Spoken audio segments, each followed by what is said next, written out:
किसी प्रकार का लोकतंत्र में लाठीचार्ज वगैरह दुखद है। यहाँ पर जो सरकार है नीतीश जी की, इस सरकार का एक कैरेक्टर रहा है, कोई भी आता है लोकतांत्रिक तरीके से अपनी बात रखने तो सरकार लाठीचार्ज को सबसे आसान जरिया मानती है। जो पूरा हल्ला हंगामा हुआ वो नॉर्मलाइजेशन को लेकर हुआ है और मुझे लगता है कि इसके लिए सरकार का दोष इतना ही है कि उन्होंने समय रहते लिखित में उसको क्लियर नहीं किया। सरकार की लापरवाही की वजह से ये सारी परेशानी हुई, क्योंकि सरकार को वो करना ही नहीं था। सरकार अभी क्लैरिफाई कर चुकी है कि हमें नॉर्मलाइज नहीं करना था। सरकार की जो कार्यशैली है, किसी बात को समय रहते क्लियर न करना, कोई आ गया डिमांड करने तो उस पर लाठीचार्ज करना या उससे बातचीत न करना, तो दुखद है, नहीं होना चाहिए। देखिए, पहले तो किसी प्रकार का लोकतंत्र में लाठीचार्ज वगैरह दुखद है, लेकिन यहाँ पर जो सरकार है नीतीश जी की, इस सरकार का एक कैरेक्टर रहा है, कोई भी आता है लोकतांत्रिक तरीके से अपनी बात रखने तो सरकार लाठीचार्ज को सबसे आसान जरिया मानती है। तो लाठीचार्ज की तो एकदम बिल्कुल निंदा करते हैं, नहीं होना चाहिए। और अगर किसी ने किया है, कोई अधिकारी दोषी है तो उस पर कार्रवाई होनी चाहिए। एक बच्चे को मुझे बताया गया है कि चोट लगी है, वो हॉस्पिटल में है। हम लोग अपनी ओर से कोशिश कर रहे हैं कि उनको जो वहाँ मदद हो सकती है, शायद उनका पैर टूट गया है। जहाँ तक विषय की बात है, तो जो पूरा हल्ला हंगामा हुआ वो नॉर्मलाइजेशन को लेकर हुआ है और मुझे लगता है कि इसके लिए सरकार का दोष इतना ही है कि उन्होंने समय रहते लिखित में उसको क्लियर नहीं किया। क्योंकि कल तो सरकार ने, अब जब हंगामा होने के बाद बता रहे हैं कि नहीं ऐसी कोई बात नहीं है, एग्जाम एक ही पेपर से होगा या कोई इसमें नॉर्मलाइजेशन की बात नहीं है, तो मामला वो खत्म है। तो ये दिखाता है कि सरकार की लापरवाही की वजह से ये सारी परेशानी हुई, क्योंकि सरकार को वो करना ही नहीं था। सरकार अभी क्लैरिफाई कर चुकी है कि हमें नॉर्मलाइज नहीं करना था, नहीं करना है, एग्जाम एक ही शिफ्ट में होगा, एक ही क्वेश्चन पेपर होगा, तो ऐसा सच कोई मामला नहीं है। लेकिन कल जो बात हुई वो सरकार की जो कार्यशैली है, किसी बात को समय रहते क्लियर न करना, कोई आ गया डिमांड करने तो उस पर लाठीचार्ज करना या उससे बातचीत न करना, तो दुखद है, नहीं होना चाहिए। लेकिन दो मांगे हैं अभ्यर्थी की, एक मांग तो थी सर्वर को वापस से आप रिओपन नहीं, देखिए वो सर्वर की मांग नहीं है। अभ्यर्थियों की, कुछ अभ्यर्थियों की शायद, जहाँ मुझे मेरी जो समझ बनी है कि वो ये चाहते हैं कि फॉर्म भरने के लिए डेट को और एक्सटेंड किया जाए।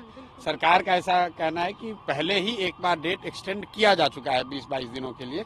तो मुझे लग रहा है कि ज्यादातर लोगों को चूंकि एक बार अवसर दे दिया गया है तो फिर से अब उसका डेट एक्सटेंड करना नहीं करना वो सरकार का निर्णय है। सरकार करे तो कोई दिक्कत नहीं है, लेकिन अगर किसी वजह से सरकार नहीं करना चाह रही है, क्योंकि लॉजिस्टिकली कई चीजें चेंज करनी पड़ेंगी, तो वो कोई बहुत बड़ी बात नहीं है।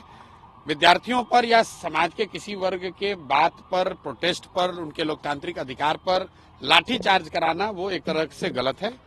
और ये हुआ इसलिए कि सरकार ने समय रहते हुए अपनी स्थिति को उन्होंने क्लैरिफाई नहीं किया। अगर उन्होंने क्लैरिफाई कर दिया होता तो बच्चे यहाँ जमा नहीं होते, ये लाठीचार्ज जैसी कोई गलत काम हुआ नहीं होता।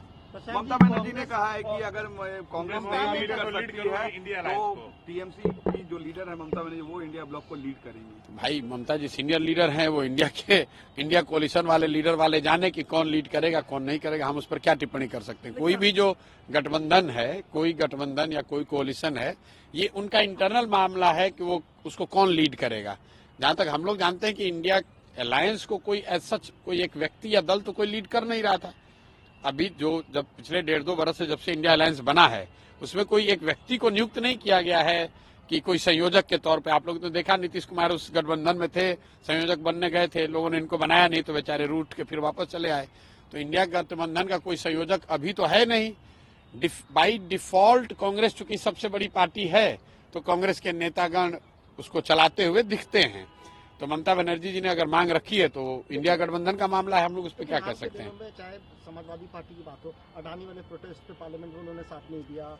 अब देखिए, ये राजा ने कहा कि मेरे भाई, ऐसा है, ये उनका मामला है, इस पे प्रशांत किशोर की कोई टिप्पणी नहीं है। आप बिहार से संबंधित अगर कोई सवाल है तो कीजिए।